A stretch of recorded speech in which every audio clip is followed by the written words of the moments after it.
अस्सलाम वालेकुम नाज़रीन, सौरभ बरकत आपसे मुखातिब है। दो तीन अहम तरीन खबरें आपके सामने रख देते हैं, लेकिन सबसे पहले सलूट है अरशद शरीफ साहब की अजमत को, उनकी बहादुरी को। सलूट है उनकी उसूल पसंदी को। यानी कैसा नौजवान था, 1 साल मुकम्मल हो गया आज उनकी शहादत को।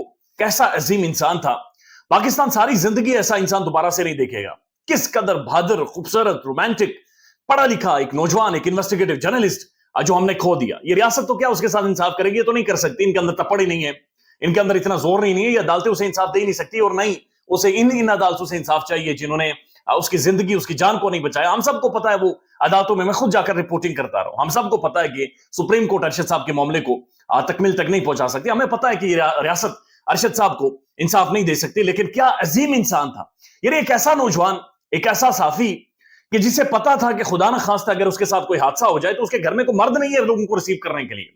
मुझे खुद पता है जिस दिन उनकी शहादत की खबर आई, हम सब उनके घर गए तो वहां पर काशिफ अब्बासी साहब लोगों को रिसीव कर रहे थे। उनके बच्चे छोटे हैं, उनकी फैमिली में उनके भाई की शहादत हुई है, उनके वालिद साहब नहीं है। लिहाजा उन्हें पता था कि कोई मर्द मेरे घर में नहीं बचा हुआ जो लोगों को रिसीव करेगा, मेहमानों को बिठाएगा या मेरी मां को सहारा देगा। आप अंदाजा लगाइए कि इन सब चीजों के बावजूद भी वो बंदा उसूल के ऊपर खड़ा रहा। यानी उसने सर कटा दिया लेकिन उसने सर झुकाया नहीं। वो एक चीज के ऊपर अटक गया। उसने कहा कि तुमने रिजीम चेंज की है, लिहाजा मैं खामोश नहीं हूंगा। और वो फिर खामोश नहीं हुआ। और फिर एक बुज़दिलाना तरीके से मगाडी कीनिया के सड़कों के ऊपर उसका जो मद्दे मुकाबिल था उसके सामने आया और अरशद शरीफ साहब के सर में उसने गोली मारी, उसके दिमाग में उसने गोली मारी। और उसने बता दिया कि अरशद ठीक कह रहा था कि बादशाह नंगा है, बादशाह नंगा है। और बादशाह ने नंगेपन का सबूत दिया और अरशद साहब के साथ ये जो वाकया पेश आया, अल्फाज नहीं है। मैंने खुद आखिरी दिनों में 5 से 6 दफा उनका इंटरव्यू किया इस्लामाबाद हाईकोर्ट में। जब भी वो आते थे मैं जाता था और 5 से 6 दफा इंटरव्यू किया। लेकिन इंटरव्यू में एक दफा उन्होंने मुझे कहा कि मैं तुम्हें साफी तब मानूंगा आज जब तुम पता करके आओ कि असल में साइफर के अंदर एड्रेस कौन था। तो अगले दिन मैं फवाद चौधरी साहब का इंटरव्यू कर रहा था, तो मैंने फवाद साहब से पूछा कि जनाब साइफर के अंदर अगर foreign minister of Pakistan address नहीं है तो साइफर के अंदर असल में कौन एड्रेस है? तो फवाद चौधरी ने कहा कि ये मैं आपको नहीं बता सकता चूंकि ऑफिशियल सीक्रेट एक्ट लगता है। उससे 2 दिनों बाद अदालत के अंदर समाप्त थी। मुझे याद है कि अरशद साहब ने मुझे पास बुलाया और मेरे कान में कहा कि जनाब ये फवाद चौधरी तुम्हें झूठ बोल रहा था, कोई साफी के ऊपर ऑफिशियल सीक्रेट एक्ट नहीं लगता, बल्कि साफी का तो काम ही ये होता है कि दीवार के परे जो है उसको निकालकर रिपोर्ट करे। लिहाजा वो तुमसे झूठ बोल रहा था, तुमने डरने की जरूरत नहीं है, तुम्हारे 6 माह बाकी है, तुमने इस चीज को ढूंढना है कि साइफर के अंदर एड्रेस कौन था। और उसके बाद उन्होंने कहा कि एनिमल फार्म किताब है जो कि तुमने पढ़नी है, अगर पढ़ी हुई है तो उसको दोबारा पढ़े। यानी क्या बहादुर इंसान था, क्या शख्सियत थी, क्या अजीम कमाल का इंसान था।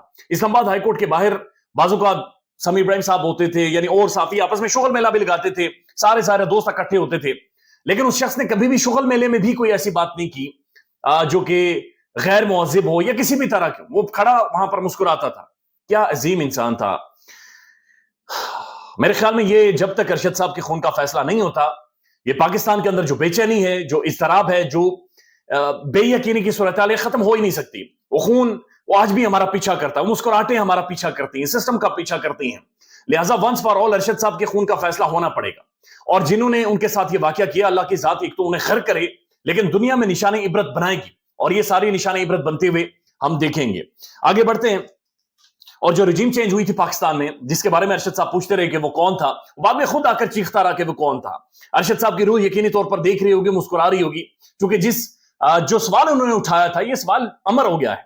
ये सवाल पाकिस्तान की तारीख का हिस्सा बन गया है और अब हर जगह पर एक सवाल पूछा जाता है, वो कौन है, वो कौन था, वो कौन है और वो कौन है ये जो सारे मामलात को चला रहा है। बहरहाल इमरान खान साहब के ऊपर फर्ज जुर्म आयद कर दी गई है। एक ट्रायल चल रहा है इमरान खान का ये और ऑफिशियल सीक्रेट एक्ट के तहत, उसी साइफर के हवाले से जिसके बारे में अरशद साहब पूछते थे कि वो कौन था। और यानी ये जो अगर आप सारी एक लाइन देखें ना, साइफर के मामले के ऊपर जिन लोगों ने एक साइड ली है, जिनमें इमरान खान साहब है, आज उनके ऊपर ऑफिशियल सीक्रेट एक्ट के तहत ट्रायल हो रहे हैं। डॉक्टर मोहित पीरजादा इसके ऊपर बातचीत करते रहे, मुझसे बाहर हैं। एंकर इमरान रियाज खान साहब आप देखें तो अभी तक बोलने से कासिर हैं। अरशद शरीफ साहब को मार दिया गया, साबिर शाकिर साहब मुल्क से बाहर चले गए, जमील फारूकी ने इसके ऊपर बातचीत की तो उसके बाद उन्हें नंगा किया गया। इन पाकिस्तान के अंदर जिसने भी साइफर के हवाले से बातचीत की है कि अमेरिका ने धमकी दी थी, उसे निशाने इबरत बनाया गया है। और बहुत सारे और भी हैं जो अभी तक निशाने इबरत बन रहे हैं। इमरान खान के ऊपर फर्द जुर्म आयद कर दी गई है, लेकिन जज साहब के साथ जो इमरान खान का मुकालमा हुआ वो भी बड़ा इंटरेस्टिंग है, दिलचस्प है। पहले मुकालमा रख देते हैं और उसके बाद आपको बताते हैं कि जो फर्द जुर्म आयद हुई है ये अब इमरान खान के साथ बुनियादी तौर पर क्या होने जा रहा है। आज इमरान खान साहब ने जज साहब की तरफ देखा, मुखातिब हुए और मुस्कुराकर खान साहब ने कहा कि जज साहब मुबारक को, मंडेला वापस आ गया है। मंडेला यानी नवाज शरीफ की तरफ उन्होंने इशारा करके कहा कि मुबारक को जज साहब, मंडेला वापस आ गया है। उसके बाद उन्होंने जज साहब को कहा, जज साहब मसला यह है कि साजिश मेरे खिलाफ हुई है, छुरा मेरी पेट में घोंपा गया है, मुझे बैक स्टैप किया गया है, मेरे खिलाफ ये सारे मामला चलाए गए हैं, मेरी हुकूमत गिरी है, मेरी पार्टी टूटी है, मुझे जेल के अंदर डाला गया है, लिहाजा ये सारा जो प्लान था वो मेरे खिलाफ था। उन्होंने कहा ये लंदन प्लान था और ये प्लान यही था कि इमरान खान और पीटीआई को बुलडोज करना है, और ये बहुत लंबे अरसे से मुझे बुलडोज करना चाहते थे, मेरी पार्टी, मेरी हुकूमत गिराना चाहते थे, मेरी पार्टी को तितर बितर करना चाह रहे थे, इन्हें मौका नहीं मिल रहा था और ये मेरे खिलाफ साजिश थी सारी। उसके बाद उन्होंने कहा कि नवाज शरीफ हमेशा अंपायर को साथ मिलाकर मेरे साथ किसी के खिलाफ भी खेलता है, और इस दफा भी नवाज शरीफ जो मुल्क के अंदर आया है, ये अंपायर सारे उसके साथ मिले हुए हैं, और वो तभी इंतखाबात में जाएगा जब उसे यकीन होगा कि अंपायर सारे उसके साथ मिले हुए हैं या अंपायर ने उसे ग्रीन सिग्नल दे दिया है। तो ये अंपायर्स को मिलाए बगैर खेल ही नहीं सकता। और बहुत सारी खबरें ये भी आ रही हैं कि मुस्लिम लीग नून के अंदर लोग ये कह रहे हैं कि नवाज शरीफ साहब आप एक दफा जेल में जाएं, यानी कानून का मजाक आप उड़ा रहे हैं, कानून का मजाक उड़ गया है, कैसे एक मुजरिम को कानून इस तरह से बेल दे सकता है, लिहाजा 2 दिनों के लिए जाएं लेकिन कम से कम जेल में जाएं, ऑप्टिक्स तो क्रिएट हो। लेकिन मियां साहब बात है कि मैं जनाब रो दूंगा, मैं किसी भी तौर पर जेल में नहीं जाऊंगा। जज साहब के कुछ एक रिमार्क्स छपे और जज साहब ने यह कहा कि आज इमरान खान साहब को जेल के अंदर जो खान साहब ने साइकिल मांगी थी और शाह महमूद कुरैशी ने जो चारपाई मांगी थी, खान को साइकिल दे दी है और शाह महमूद कुरैशी को चारपाई दे दिया। भाई ये साइकिल वो एक्सरसाइज वाली साइकिल है जहां पर अपने अपने मसल्स को आप मूव ऑन करते हैं और आप एक्सरसाइज करते हैं। इस पर जज साहब ने आज मजाक भी उड़ा थोड़ा सा।